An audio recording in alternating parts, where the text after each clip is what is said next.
ભાવનગર જિલ્લાના મહુવા તાલુકાની કોર્ટે એક દુષ્કર્મના આરોપીને આજીવન કેદની સજા ફટકારી છે અને ફરિયાદીને વળતર પેટે 4 લાખ ચૂકવવા આપવા હુકમ કરવામાં આવ્યો છે। સમગ્ર જાણકારી અનુસાર 2 વર્ષ પૂર્વ મૂળ ભાવનગર જિલ્લાના પાલીતાણા ગામે રહેતા અને હાલમાં મહુવા મંજૂરી કામ કરતા શખ્સે એક યુવતીના ઘરમાં પ્રવેશ કરી બળજબરીપૂર્વક તેણીના પરિવારના સભ્યોને મારી નાખવાની ધમકી આપી દુષ્કર્મ ગુજારતા જે તે સમયે મહુવા પોલીસ મથકમાં આરોપી સામે ગુનો નોંધાયો તો આ અંગેનો કેસ મહુવાની અદાલતમાં ચાલી જતા અદાલતે સરકારી વકીલની અસરકારક દલીલો, આધાર પુરાવા, સાક્ષીઓ વગેરે ધ્યાને રાખી આરોપીને જુદી જુદી કલમો હેઠળ આજીવન કેદની સજા ફટકારી હતી। તેમજ ભોગ બનનાર ફરિયાદીને વિક્ટિમ કમ્પન્સેશન મુજબ ₹4 લાખનું વળતર પેટે ચૂકવવા અદાલતે હુકમ કર્યો। ત્યારે આરોપી આ અગાઉ પણ પોક્સો હેઠળ 20 વર્ષ કેદની સજા ભોગવી રહ્યો છે। આ બનાવને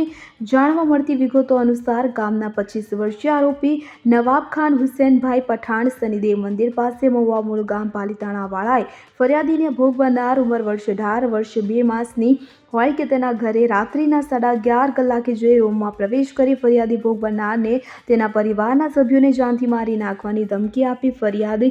એટલે કે ભોગ બનનારની સાથે દુષ્કર્મ આચર્યું। તો આ બનાવ અંગે ફરિયાદી ભોગ બનનારે મહુવા પોલીસ મથકમાં ગત તારીખ 16 મે 2023ના રોજ પોલીસ ફરિયાદ નોંધાવતા પોલીસે આરોપી નવાબ ખાન હુસૈનભાઈ પઠાણને સામે પોલીસે ગુનો નોંધ્યો હતો। આરોપીને ઝડપી લીધો હતો અને આ અંગેનો કેસ મહુવાના બીજા એડિશનલ ડિસ્ટ્રિક્ટ એન્ડ સેશન કોર્ટના ન્યાયમૂર્તિ અતુલ કુમાર એસ પાટીલની અદાલતમાં ચાલી જતા અદાલતને સરકારી વકીલ કમલેશ કેસરીની અસરકારક દલીલો, મૌખિક પુરાવા